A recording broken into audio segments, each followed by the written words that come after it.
Hello மக்களே, இன்னைக்கு நம்மளோட வீட்டில் ஆயுத பூஜை செலிப்ரேஷன் தாங்க போயிட்டுருக்கு. ப்ரிப்ரேஷனுக்கான தேவையான எல்லா பொருளையும் நாங்கள் முன்னாடி நாளே வாங்கி வச்சுட்டு எல்லோரும் பிரேக்ஃபாஸ்ட் முடிச்சுட்டு லஞ்ச் அம்மாவை சமைக்க விட்டுட்டு நம்ம எல்லோரும் காரு வண்டியெல்லாம் கழுவுறதுக்கு வந்துட்டோம் கீழே.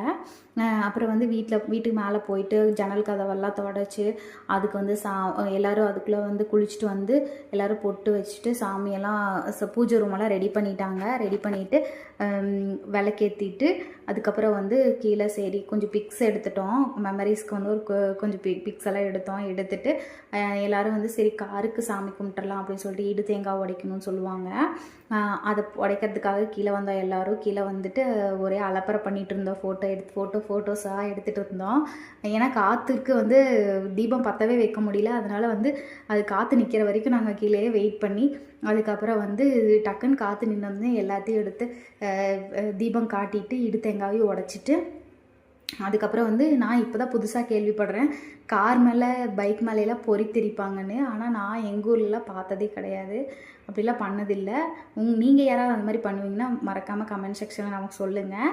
இந்த மாதிரி பண்ணுவோன்ட்டு அப்புறம் முடிச்சுட்டு எல்லாத்தையும் கொண்டு போயிட்டு செட்டில் பண்ணிவிட்டு ஒரு பிக்ஸ் எடுத்தோம். இவ்வளவோ பண்ணது எதுக்காகடா? ஸோ பொரிக்கடலைக்கும் சாப்பாட்டுக்காகவும் தானே சொல்லிட்டு உட்காந்து சாப்பிட ஆரம்பிச்சிட்டா. அம்மா சூப்பராக சமைச்சிருந்தாங்க லஞ்சு. உங்கள் வீட்டில் நீங்கள் எப்படி ஆயுத பூஜை செலிப்ரேட் பண்ணீங்கன்னு சொல்லிட்டு மறக்காமல் நம்மளோட கமெண்ட் செக்ஷனில் சொல்லுங்கள். மறக்காமல் நம்மளோட சேனல் சப்ஸ்கிரைப் பண்ணி வச்சுக்கோங்க.